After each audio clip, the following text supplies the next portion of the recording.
Good afternoon, everyone. This video is about the NEP and the features of NEP that can be incorporated in teaching chemistry to our students at the secondary level. So, if we talk about NEP, the National Education Policy, it has some features. The new curriculum will include equipping the students with 21st century key skills, means the students, whenever they go out of the school after their learning process, they should have the skills, the key skills which are required so that our students should be prepared for the 21st century. Similarly, it should enhance essential learning, practical and critical thinking, and experiential thinking. If we talk about science, it's very necessary for our students and for us that we should incorporate in our students those essential learning skills, and they should also have the practical knowledge of the topics, and they should think critically about the situation, about the handling of the questions, and you can say the concepts. And they should have experiential thinking, means they should experience those concepts also.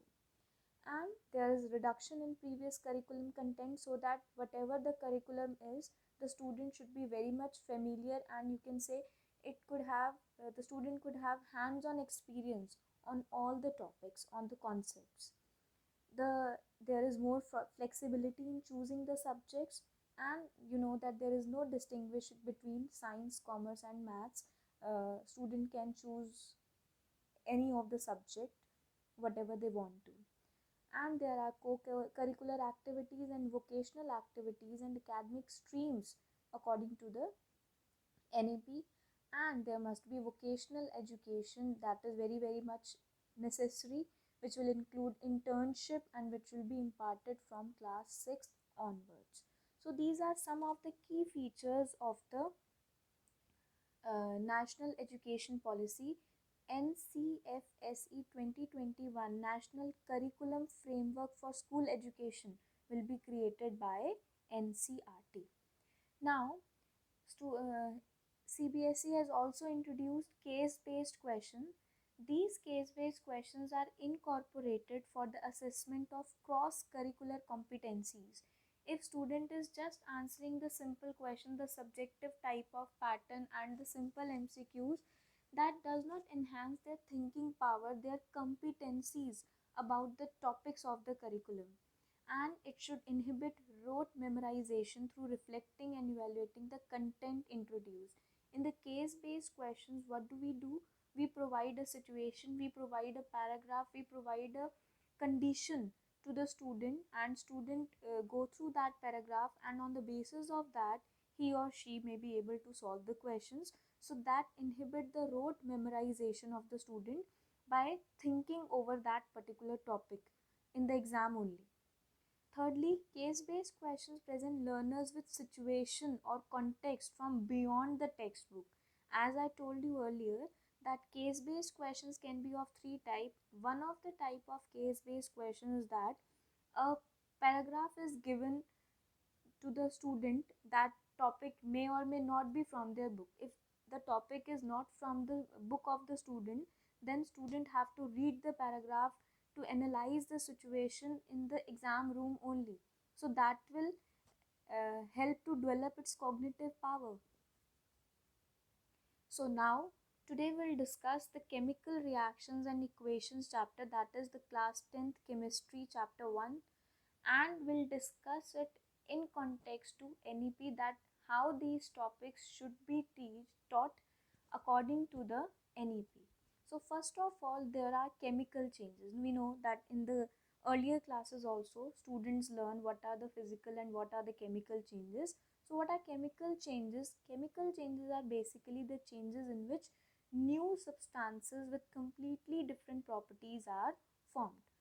Any process in which a new substance with completely different properties formed are called as chemical changes, and the process that involve a chemical change are called as chemical reactions. For example, burning of paper, burning of wood, burning of matchstick, conversion of hydrogen and oxygen into water. These are all the examples of the chemical reactions, or we can say the chemical changes. Now, there are some physical changes also. For example, if we melt the butter, that melting process is just a physical change. And similarly, if we boil the water, the boiling of water is just a physical change. So, whenever the student understands this topic, we must ensure that he should be able to differentiate between physical and the chemical changes, and these should not be done only on the basis of the rote learning or only on the basis of the points that we have told them. We should give so many examples so that students should not be very much critical about the point, the words that are used. For example, if we go on later, for example, if we go about the characteristics of chemical reactions, we know that we teach the students the characteristics of chemical reaction, that during a chemical reaction a precipitate is formed, a gas is evolved, color must be changed, there must be some change in state, and there must be some change in temperature. But the student should not be very much critical. They should not take these words literally, that if there is a process in which these is happen, there is a chemical reaction. So he should understand the topic, that if a new substance is formed, these are just the indications that help a student to check whether a new substance has been formed or not. But the basic will remain same, the earlier that I have told, that the process in which a new substance with completely different properties are formed are called as chemical reactions. So these points must help the student to find out whether the new substances are formed or not. But they should not take it literally. For example, when in the ninth class we tell the students about the physical and the chemical changes, and there are some points that physical changes are reversible, chemical changes are irreversible. So students, what I have noticed, that students take these points very literally, and they ask me that, ma'am, growth of plant should be a chemical change because it cannot be reversed. Or if we make a salad, we cut the fruit or we cut a tree, it should be a chemical change because these are irreversible. So we should encourage our students to not to take these points so literally. The concept should be clear that a chemical change is that in which new substance is formed, and the new substance formed that cannot be converted into the reactants on their own. So that's why it is irreversible. Whereas if we talk about the physical change, like in physical change, I say that new substances are not formed, state can be changed. For example, what if we boil the water, the state is changed. So change in state can be a characteristic of physical change or the chemical change. So student should understand the topic well, only then he will be able to solve this question critically by cognitive skills, you can say. So these are the characteristics of chemical reactions. The formation of precipitate. We know that what is a precipitate? Precipitate is a solid substance that is formed, a solid product you can say, that is formed during a chemical reaction. A gas must be evolved during a chemical reaction. A color must be changed. Must, we can say, there can be two or more characteristics, three or more characteristics that can be followed during a chemical reaction. Again, these are just indication that help the student to tell whether a new substance has been formed or not. Now I have a PDF where I can show some questions that should be incorporated. Firstly,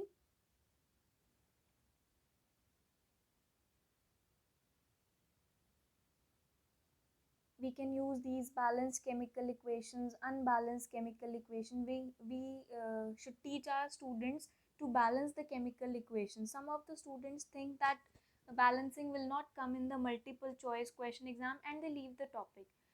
The idea of NEP is not to reduce the topic on this basis. A student should be able to solve any kind of question, because MCQs are very new for the students. So whenever they talk about MCQs, they leave some topics like, ma'am, these are so long topics and these will not become in MCQ. So we should encourage our students that this is not the case. We should understand each and every topic well, and MCQs can be formed in any way. Not about just solving the paper, we can say. It also helps to enhance their skills also. So now the questions should not be very direct question like what is the color of the precipitate and all. The question can be like, for example, in this reaction, in this question number 19, 2 PbO plus C gives Pb plus CO2. This question will be solved by the student only if he knows the concept of redox reaction well, that whether the substance is oxidized or reduced. For example, here lead oxide is reduced because oxygen has been removed and carbon is oxidized. So this a student can tell only if he knows the concept well. So this will involve the cognitive power. He will be solving, he will be thinking about all the options, and then he will finally come on the conclusion that yes, carbon is oxidized and lead oxide is reduced, so C and D are correct, and C and D are correct. So such type of, we can help our students to practice such type of questions to incorporate NEP in our education system. I hope this is a very much important and useful session for all of you. Thank you so much.